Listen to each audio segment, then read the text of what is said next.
Bismillahirrahmanirrahim. Assalamu alaykum, dear listeners. Today is Ramadan day 18. You will recall that in the last episode, I shared my reflections on Surah Al-Ma'un and the insight it gives us into the conduct of those who engage in performative piety but are unable to offer small kindnesses to those most in need.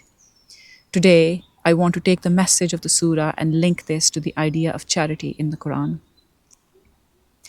When it comes to charity, the popular religious discourse amongst Muslims tends to be parochial, both in terms of the form of charity, we often only think about charity in monetary terms, but also in terms of who to include and who to exclude from our charity.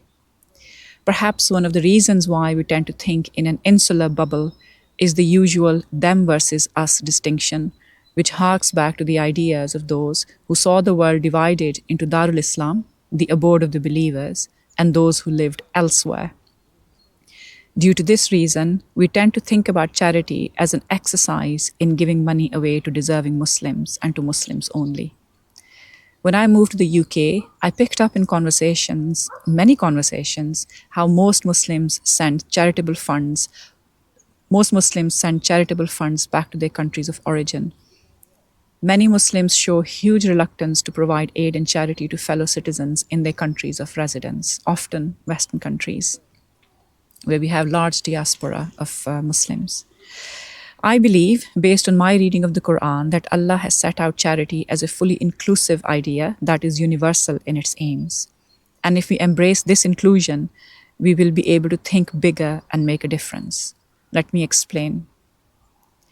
Poverty, hunger, destitution, debt slavery, and disease are not contingent upon a religious or ethnic affiliation. They are global problems.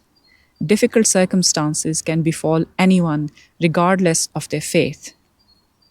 When the Quran identifies groups of vulnerable people, it does not use qualifiers like the Muslim poor or the Arab orphan.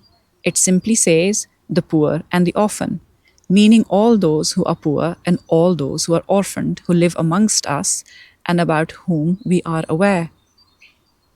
So, what matters to the Quran is someone's financial situation and their difficult circumstances, not their caste or creed.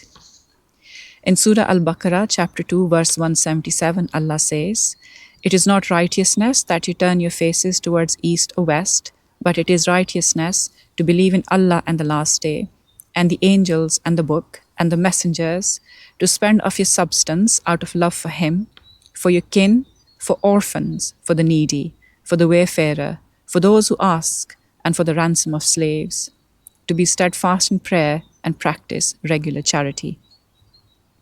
And in verse 215 of the same surah, we read, "They asked thee what they should spend in charity.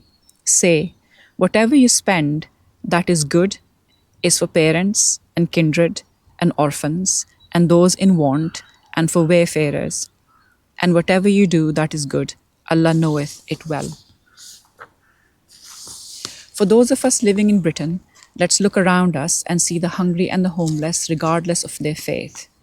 30% of all children live in poverty in the UK.